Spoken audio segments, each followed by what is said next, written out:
With all due respect, and one of the things I do hate about comparing players is it always seems like you have to knock down one guy to prop up another guy. Yeah. But I will say that because Aiden Hutchinson's a great player. I loved everything he did from Michigan. But, man, you watch that game last night. You watch that playoff game against Michigan. You see some wrecking balls out there. You see some franchise-changing players there. And I'm not saying that Hutchinson can't. I don't even want his name to be brought up into the discussion. What I'm telling you is that Will Anderson, he'll break you. I mean, like, a franchise changer. In this Jordan Davis situation, to me, I tweeted last night. I'm watching Jordan Davis, and I'm isolating as best as I can watching Jordan Davis. How Kuiper and McShay have him going 24? To me, I'm ready to pick him at 2. He's the closest thing to Ndamukong Suh as I have seen. Nakobe Dean, give me both of those guys. See how that goes. Go up. Or trade back, get Nakobe Dean at 7, get Jordan Davis at 26, and go ahead and grab your wide receiver with 34. That is absolutely not a bad strategy at all because both those guys are player. Why? I don't know if he's ranked that low because of his weight.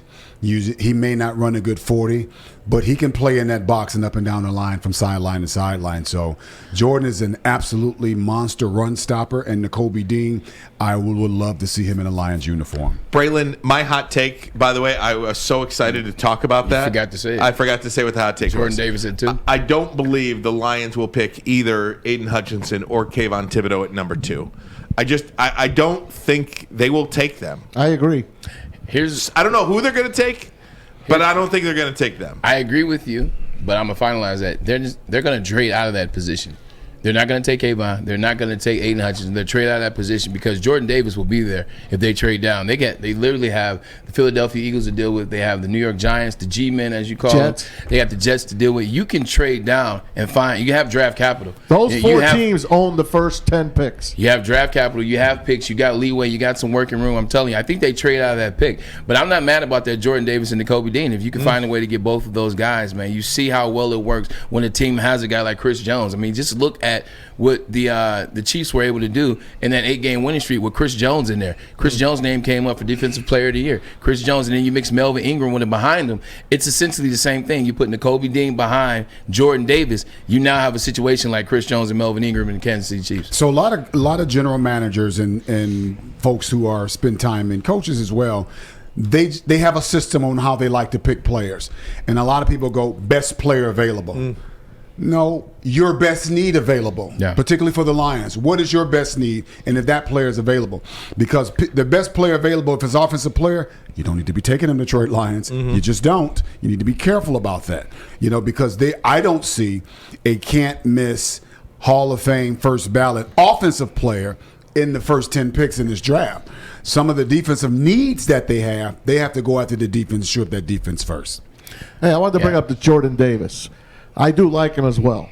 But he kind of reminds me of a guy that Braylon used to play with. And a guy that was here and was loved in Detroit. Big Baby. And his name is Big Baby, Sean Rogers. Yeah. And Sean Rogers had a lot of talent. And he also had that moxie. He had that, he got in your face. If he didn't like what you said, he was going to tell you about it. And he wound up gaining weight and basically playing himself out of the league. But, Bray, you know more about him. Do you think that's a comparison? In terms of size-wise, I think it's a really good comparison. Jordan Davis is a freak, man. He's a freak of nature. What he was able to do. You see how fast he sheds. Gentlemen that are 330 pounds. How fast he sheds them and he gets to the backfield. You see how fast he shot to get Blake Corum in the Michigan game. You see how fast he shot to get insert Brian Robinson on the screen route. The man is a mountain that can move. I don't think it's a fair comparison to him because what happened with Sean Rogers is one of the freakiest athletes I've ever seen. Like when he got to Cleveland, we used to have a goal line package just for him, and he would go in the back of the end zone on our red zone day, which is Friday. He would do the Odell Beckham stuff. Like we put him in on routes on there. He'd jump up, catch stuff with one hand. He was doing all that way before Odell Beckham. Oh, by the way, at 330. But the reason why I don't think it's a fair comparison is because where was Sean Rogers at? He was in a losing culture in Detroit, one of the worst cultures that the NFL has ever seen at that time period. The worst. Making tons of money, losing games. It's not worth it. You know what I'm saying? Then he gets traded to Cleveland. An even worse situation, almost. The only thing is we didn't go 0-16. He gets traded there. So now you get to a point where you're making money, a lot of coin, and you're just in bad situation after bad situation. Some people can be disciplined enough to still work, still stay the course, and understand that, and some people like, you know what, F this. I'm eating chicken wings and drinking champagne. So hold on. Where did Shawn Rogers go to college? Texas. So what Michigan State people need to understand, they think Michigan think this up. You go down to Austin, Texas. Oh my God. They're their own continent. You go down to Austin, Texas, and see how those players are treated and how Texas alumni think of their university. Their offensive linemen get $50,000 a year. But back in the day, when Even Ray back in was the playing, day. these guys, they thought they were God's gift to everything. We talked the way their players and sports are treated down there, and they don't care if they win. And you played with Earl Campbell. I'm gonna I tell did you play like with this. Earl. I'm gonna tell you like this. And Dad brought this up to me. He told me that I told you guys about Vince Young the other day when he scored that touchdown in that championship game. He never had to play another down football, do anything day in his life because Texas was gonna make sure he was okay. Texas is different. Dad told me a story. Remember when the $20 bills, because they were the first one to Right. go to the big face. Yeah. Who was the first person to spin a brand new $20 bill, Dad? Earl Campbell. Guess what number he wore and when he played with the Texans? 2-0. He wore 0. The Federal Reserve said Earl Campbell will spin the very first printed $20 bill. Texas, I mean, Texas Texas. They is love different. themselves some Texas. Love that Tyler Rose. Yes. They, they gross the most revenue every year at $144 million And they don't a year. win.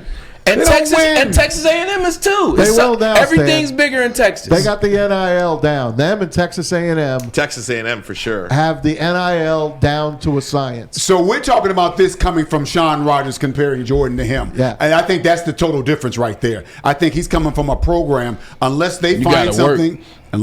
something in his history, in his past, where he sometimes doesn't show up and he has that kind of attitude, then other than that, I don't think there's a comparison. And you want to get the YouTube guys involved, guys and ladies. CJ writes, if you're going to have a hot take like that, you got to give a reason why.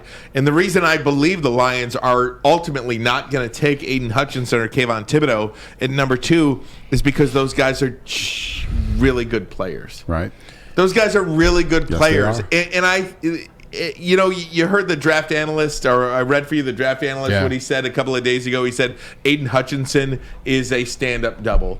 I think at number 2, you can't have a stand-up double. Well, here's the other thing, too, is when you think about the Lions, if they don't either, forget Thibodeau and Aiden Hutchinson, those guys sit over here.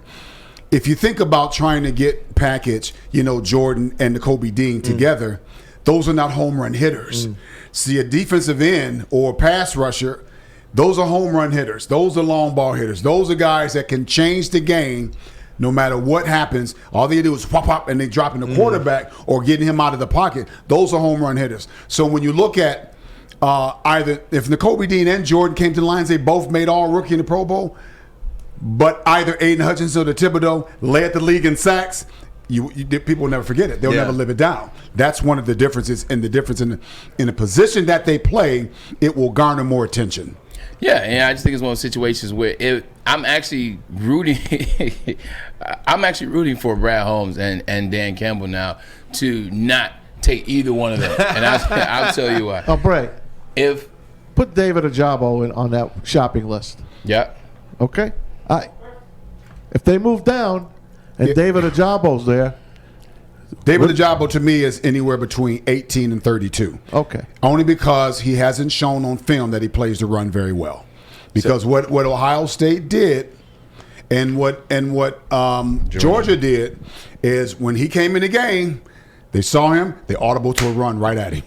He was getting better at it, but there's a lot of film out I'll be there damned. where Yeah. he's not getting off I'll blocks. be damn, mess. I'll be yeah, damned. no, it's just See, I going. didn't catch that as a regular guy that watches football. You guys played the game, man. Just going back, I'm actually rooting for Dan Campbell and Brad Holmes not to drive either one of those. And I'll tell you why. It's because people will force you to do what they think you should do. And then that narrative becomes out there. And then they almost back you into a corner where you're like, well, I guess I got to draft Kayvon Thibodeau, the guy that never shows up on film, the guy that's supposed to be number 1, but he's got 6 sacks. He didn't play against Ohio State. Like, I forgot he played in the Utah game both times they played him. Oh, or maybe I'll draft Aiden Hutchinson, who nobody talked about being a second-round draft pick until game 9.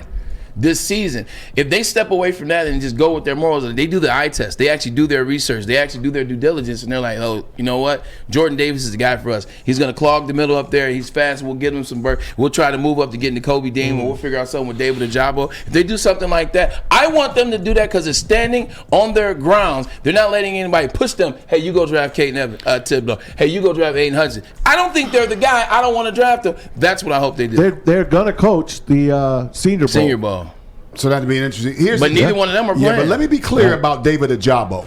If David Ajabo goes to a team that has a strong run stopper, D tackles in there, or somebody on the other side, watch out.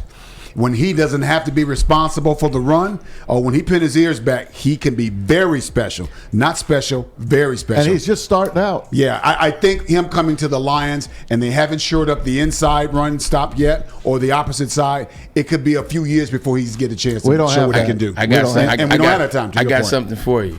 If you guys want to talk about the Jim Harbaugh going to the NFL, where do you think Jim Harbaugh is going? Right? Pause. Stay right there. We'll ask you about that next. This goes perfect together. We'll talk about that next. Jim Harbaugh, what's the latest with him? Does Stan believe he's leaving the University of Michigan? And big day in the NFL coaching carousel yesterday. Just still one of the most mind-boggling firings as far as coaching on the field. I think you got to look at Brian Flores yesterday in Miami. His name's being tossed about everywhere where there's an opening now. So we'll get the latest on that as well. Armani and Edwards. Woodward Sports Network, the bottom line. You've reached the end of the video. You know what you should do? Press like. You know you like the content that we have here at Woodward Sports Network. I'm Braylon Edwards from the bottom line. Subscribe to us right now.